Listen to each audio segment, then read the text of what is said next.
don't get the analytics. So you know what they used to always say to me? Why don't you smile more? Why don't you laugh more? And I said, you know what I laugh? When someone tells me a funny joke. I'm not just going to... Do you get the sense that he cares about any of this? No. I don't think he cares about anything. I don't think he cares about He cares about horses. What is patois? Look it up. How do you even spell patois? Yes, I already knew you didn't know that one. I thought it was patois, P-A-T-O-I-R. I Googled it, and it pulls up Urban Dictionary. A stupid Frenchman who is a Boy Scout and has sex with a moose. What? So how do you spell patois? I know it's stupid. I don't care. Just like, come on. And you know why there's pressure on you, pal? You know why there's pressure on you? Because you've never gotten out of the second round.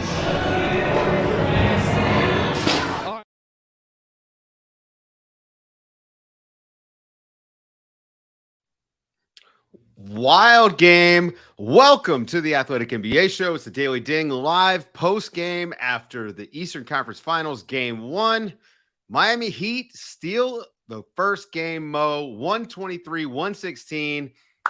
I don't have the stats in front of me, but it feels like winning game 1 on the road is a good sign for winning the series, Mo. I mean, just winning, it's huge. It's huge. Didn't work out so much for Philly, though, last series, we should say right off the bat. But I think this one was one of those things. Miami has been creeping in Boston fans' minds for a while, and now there's a concern, right? Like now it's people were after Tatum's game 7.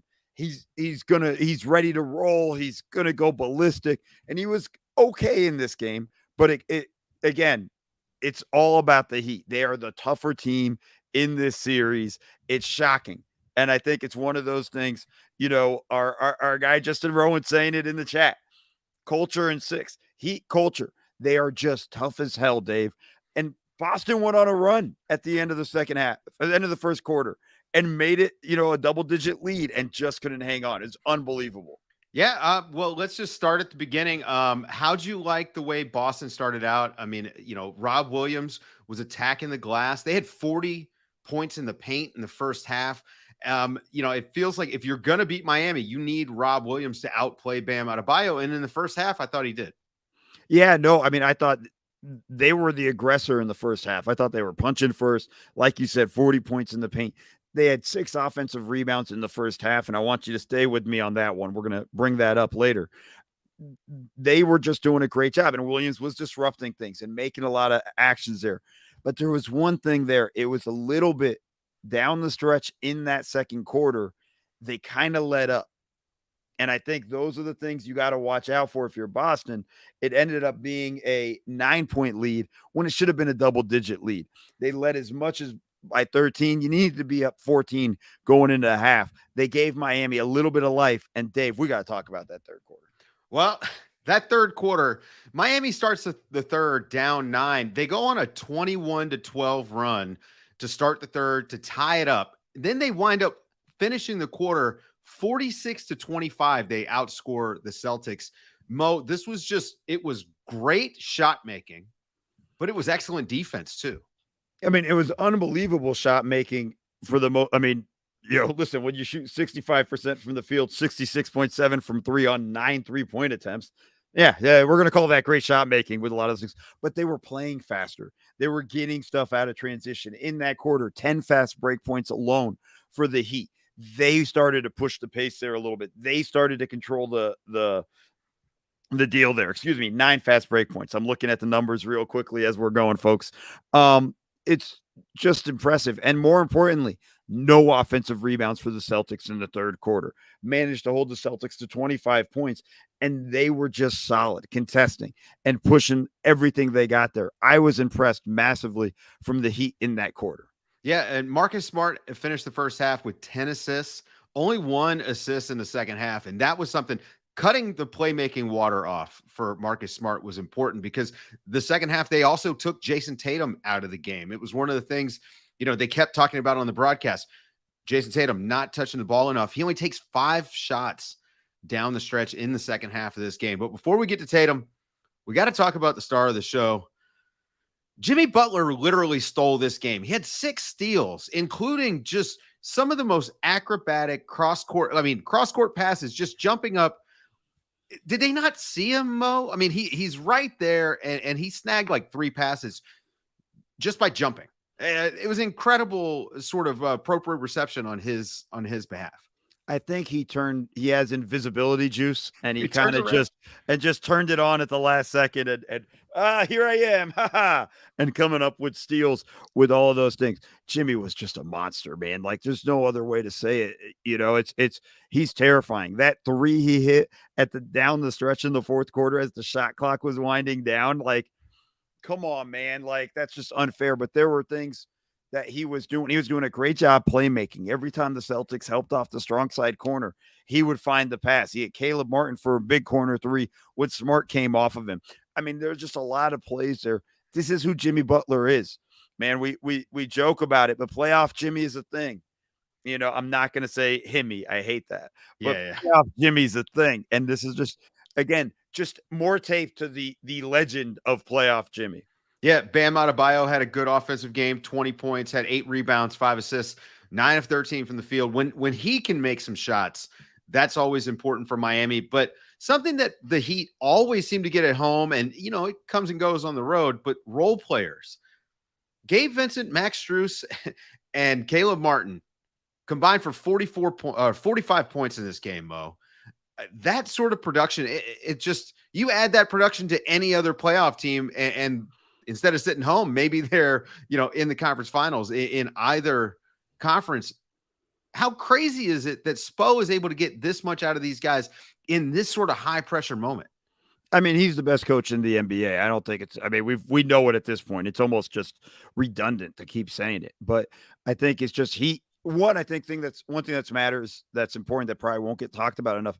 This team played them in the conference finals last year. There's a confidence factor within the Heat that they can take these guys. I mean, it came down to a Jimmy Butler 3 in Game 7 last season. They're all rolling with confidence. And one other guy we got to mention, Kyle Lowry, who was awesome in the first half. I mean, 13 points in the first half, finished with 15 in the game. But, like, he kept them afloat and kept them in it with some really tough shots with how he got going. He had his own 8-0 run by himself, Dave, in the second quarter. I think it's just they know what to do. There's no fear in them. And they understand when they're down, they're just going to keep playing. And that's kind of just, that starts from Spo. Well, let's talk about the fourth quarter some, because, you know, the Celtics didn't get blown out in this game. They had it to within 5 with about 5 minutes to go. And here's what happened. Jaylen Brown misses a 3. Al Horford commits a turnover. Jayson Tatum commits a turnover. Malcolm Brogdon misses one of his 2 free throws. Tatum turnover. And next thing you know, the Heat have this game wrapped up. Mo, is the big adjustment for Boston just play better, pull your head out of your butt? Yeah, I think to a degree. I mean, look, 6 turnovers in the fourth quarter is a disaster.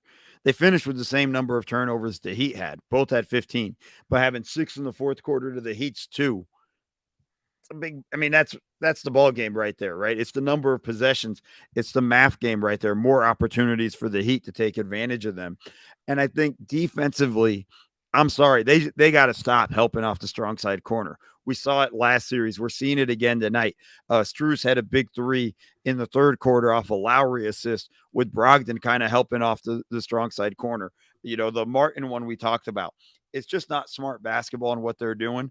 I think a couple of other things too, and Mazzulla may not like this one, but I don't know. Your team's giving up massive runs in the third quarter. Might be a good time to call a timeout and try to kind of get, you know, right the ship here a little bit. Your offense started struggling, became more isocentric. You got to kind of bring these guys back into, hey, man, we need to keep attacking the paint, you know, and give Miami credit for shutting off the spigot of straight line drives. But you got to find other ways to attack, and just simply, it can't be ISO down the stretch and things like that. And that really hurt them. And I think that's something that we've seen from the Celtics for, I mean, years now. It's not just Mazzulla. We've seen it across many coaches. Yeah, and they just didn't get up enough threes, I think, Mo. If you look, only 29 3-point attempts. When the Miami Heat get up more 3-point attempts than you, you know you've not shot enough threes. So they ran into a little bit of a math problem, getting outscored by 18 points from deep by the Miami Heat, like that feels like a loss. You know, if you just told me that the Heat outscored Boston from 3, I would say, oh, okay. So Miami probably won. And Miami was getting open looks, like you said, continuously just helping off from the strong side. Wide open looks, not only there, but also a couple of above the break wide open looks that I felt like Boston just didn't scramble fast enough to. Just one other thing, though, Dave, to kind of go back to it. The Celtics had 62 points in the paint. We talked about it. Monster in the first half, only 22 in the second half. Like that's, you know, if I just told you 62-40, the Celtics are going to win the points in the paint, you would assume they've won this game. And I think that's just those things where they let up over and over again. This is a Boston team I just simply can't trust. Yeah. Let's talk about Jayson Tatum. Only 5 shots in the second half, had 2 travels called against him late in the fourth quarter. But he had 30 points in this game. Now, is he going to catch a lot of flack for no good reason? Or do you feel like there's a lot of room for improvement for him in game 2? Yeah, I mean, look, he's going to catch some flack, and he should. Those 3 turnovers in the fourth quarter are killers. You know, and this is, hey, this is the time you catch flack. Doesn't matter. And people will say you're nitpicking or whatnot. Yes, the playoffs. This is when your smallest mistakes become maximized and really can hurt you as a squad. And I think this is the stuff we saw from this Boston Celtics team tonight. And yeah, I mean, he was all right. It was, to be honest, Dave, like when I looked at the stats and said, oh, he had 30, I was shocked. It was a quiet 30 to me, you know, Yeah. and it's weird to say that 30 should never be quiet. But it was a quiet one, and it's one of those things where I wasn't overly impressed by his game. Well, they went away from him. You know, Jimmy Butler was guarding him down the stretch, and they were trying to screen away from the ball, you know, to set up the switch so that when, you know, Tatum got the ball, he was able to post up Max Strus or Caleb Martin or Gabe Vincent or someone like that. But the Heat just don't give up those switches. Such a huge difference from last night where we watched Jamal Murray just, okay, well, no resistance whatsoever. I'm just going to go ahead and guard LeBron. It's a stark contrast with Jimmy Butler, who's like, no, this is my guy and I'm staying on him. And it just seemed to throw Boston off that they were spending all this time trying to get Tatum open. And it goes back to something that we've talked about for 3 years now with the Boston Celtics. Late game execution falls apart. They go into the ISO heavy stuff. They don't have a system that it seems like they're comfortable relying on down the stretch. Even Derek White just wasn't able to kind of organize them and get them going. So when we're looking ahead to game 2, go ahead. You weren't impressed by the Peyton Pritchard minutes? No. Now, that being said, it's a tough scene to be in game 1 of the conference finals, and you really only have 7 guys you can trust. And I understand, but Peyton Pritchard, oh, man, if I have to see him guard Jimmy Butler one more time, I'm calling Heat in 4. So let's look ahead to game 2, okay? Look ahead to game 2. What's the big adjustment that you want to see from Boston? Is it just play better? Because, I mean, they weren't awful in this game. They weren't awful. Like to be honest, their second half was, and I think that's kind of, and really the third quarter when we kind of splice it and look down, and it was their defense that really let them down with the way they kind of defended in that third quarter, and they weren't awful. One thing I would kind of consider, both teams started out big, right? Robert Williams and Al Horford. We saw how well that worked for them against Philadelphia. They went to that well again. Miami started with Kevin Love and Bam, kind of what they've done all playoffs. I wouldn't be surprised if they go a little smaller if I'm Boston and start small and see if we can kind of attack Kevin Love a little bit more in those opportunities when we're small. And I think that's an important aspect there. Or force the Heat to bring Kevin Love off the bench and hurt their rebounding a little bit. I mean, I don't know how much Miami would be able to, like, if they started Derek White, let's say, in place of Al Horford. I don't know how long you could have Kevin Love out there, but at a minimum, it would make Miami think about a short leash for Kevin Love. And by the way, had a great outlet in this game. Just seems like he's just like back. Like Kevin Love is just looking just like he did 3 or 4 years ago when he was whipping these passes all over the place. If you're Miami, is there anything you can improve on if you're Miami, Mo?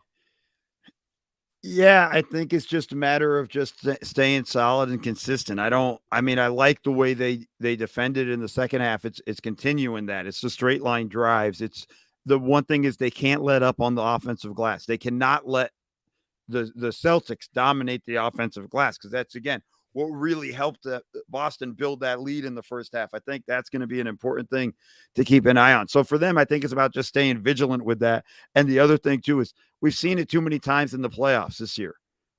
Road team wins game 1, and they pack it in for game 2. Be aggressive, man. Try to get 2 in this one. Come out of this game aggressive. I mean, that's what we want to see, right? If Miami could go up 2-0, who'd you pick before the series, Mo? I picked the Heat. I said it on Buds. I've had this feeling for a little bit during the Knicks series. I just said, man, Miami's just so tough, and I don't trust this Boston team. Boston has all the talent. For no reason at all, I think the Miami Heat are just tougher, and they're going to find a way to win this series. Yeah, Jimmy Butler's just starting to feel inevitable in the playoffs. I mean, it's performance after performance after performance, and the guy just shows up. And at some point, I think we're all going to catch up to Jimmy Butler and start treating him like, one of these top 5, top 7 guys once it comes playoff time. I know he's not going to take the regular season seriously ever. And frankly, you play like this, I don't think you have to. That's fine. As long as you're showing up for the playoffs, we're good. That's going to do it for today's show, folks. Thank you guys for listening. Thanks for hanging out over on YouTube. For Mo Dakhil, I'm Dave DuFour, and this has been the Daily Ding on the Athletic NBA Show. Ding, ding.